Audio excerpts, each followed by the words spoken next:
Break के बाद आपका एक बार फिर से स्वागत है। आप देख रहे हैं न्यूज़ एक्सप्रेस पर शतरंज के खिलाड़ी, और शतरंज के खिलाड़ी में आज हमारे साथ हैं स्वामी अग्निवेश, और हम उनसे बात कर रहे हैं उन तमाम मुद्दों की जिनकी वजह से वो चर्चाओं में रहते हैं, विवादों में रहते हैं, सुर्खियों में रहते हैं। आपसे अगला सवाल मेरा ये है कि अन्ना हज़ारे और उन्होंने जो उनके नेतृत्व में जो आंदोलन चल रहा था, एक विवादपूर्ण स्थिति हुई, आप उससे अलग हो गए और एक तल्खी भी दोनों के बीच पैदा हुई। बीच में बयान आया कि आप उनसे माफ़ी मांग रहे हैं, फिर आपने कहा कि नहीं ऐसा कुछ नहीं है। अन्ना हज़ारे से पूछा गया, वो जब माफ़ी मांगेंगे तब देखेंगे।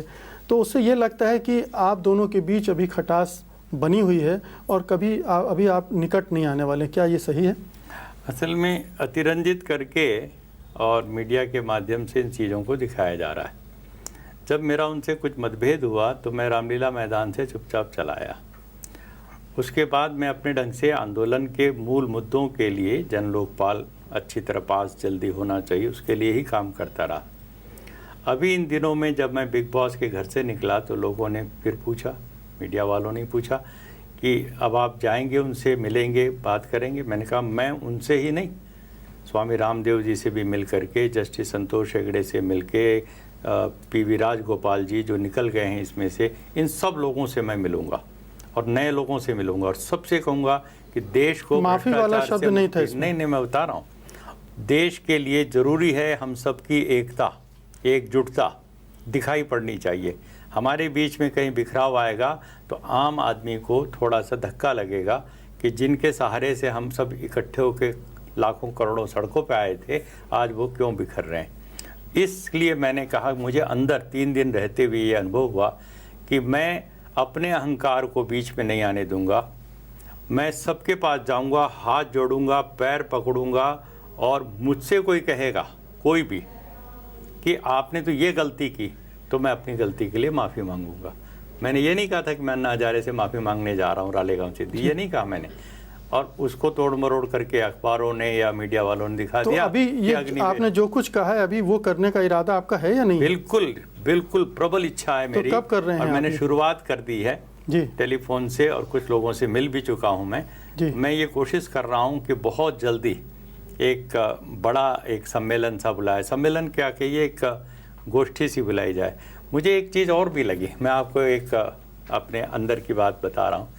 बिग बॉस ने जैसे कुछ 10-15 लोगों को एक घर के अंदर बंद कर दिया और कहा कि यहाँ उनके जो कंपटीशन के नियम हैं, बिग बॉस का तजुर्बा आप यहाँ लागू करना। हाँ, मैं ये सोच रहा था वैसे, यदि कोई एक ऐसा घर जहाँ हम इन सारे लोगों को जो खास एक सलाह आप नेताओं को भी दे दीजिए। हाँ बिल्कुल ठीक कह रहे हैं, उनको भी ऐसा होना चाहिए। जो लड़ने वाले हैं, आडवाणी, सोनिया गांधी, मनमोहन सिंह, ये सब कुछ दिन एक कमरे में रहें। मुकेश जी आप देखेंगे गजब हो सकता है यदि इनको अंदर करके कहा जाए कि जब एक मत के हो जाओ देश के मुद्दों पर, तब तुमको बाहर निकलने दिया तो चला, जब आपने दरवाजा खोला तो लहू लुहान मिले सबके सब। मजा जाएगा, लेकिन उसके बाद शायद कुछ बात बनती भी दिखाई पड़े। अभी तो बड़े आराम। तो ये बताइए कि अभी आपने अन्ना हज़ारे साहब से बात हुई, आपकी नहीं हुई? नहीं हुई है। आपका अहंकार आड़े आ रहा है या उनका अहंकार आड़े आ रहा है? देखिए, अब ये तो उनको भी पूछना पड़ेगा। अहंकार आड़े नहीं आ रहा है। एक तो मैं अपने कार्यक्रम मेरे इतने व्यस्त हैं, नंबर 2 मैंने कम से कम मैं आधे दर्जन बार उनको फ़ोन कर चुका हूँ, और आप उनके कॉल रिकॉर्ड को देखिएगा, मेरा मिस कॉल उनके उसमें दर्ज होगा।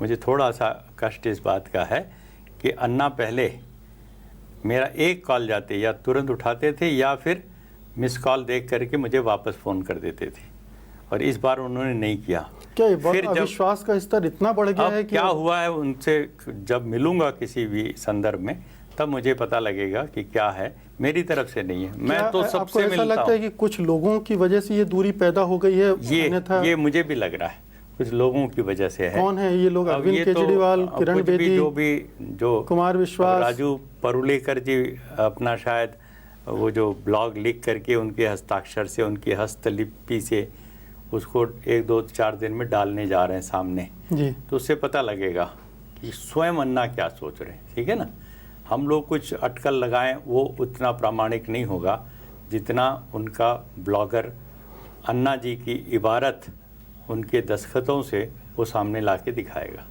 आपने कहा था कि टीम अन्ना नहीं होनी चाहिए, टीम इंडिया होनी चाहिए। जी।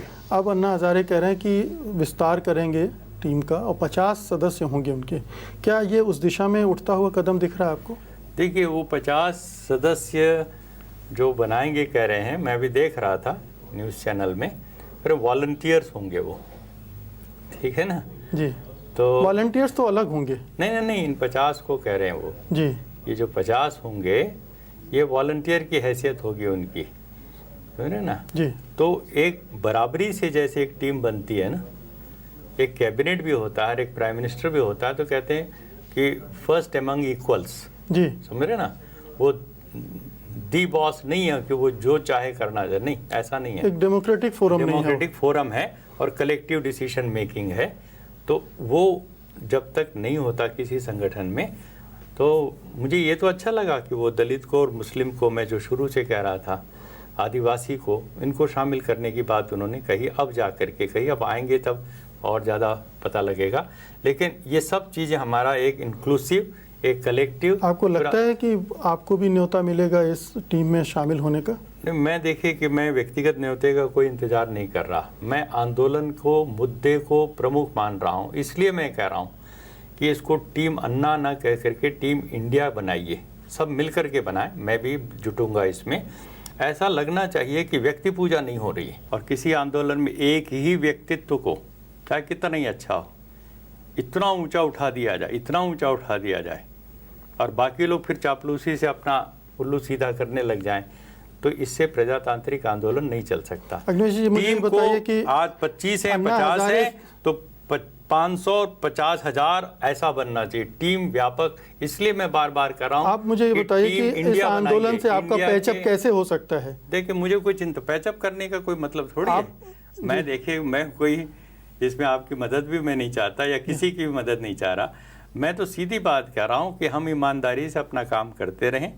हमारा जीवन एक खुली किताब के रूप में होना चाहिए। हमसे यदि गलतियाँ हों तो हमें आगे बढ़ करके उसको स्वीकार करने में कोई शर्मिंदगी नहीं होनी चाहिए।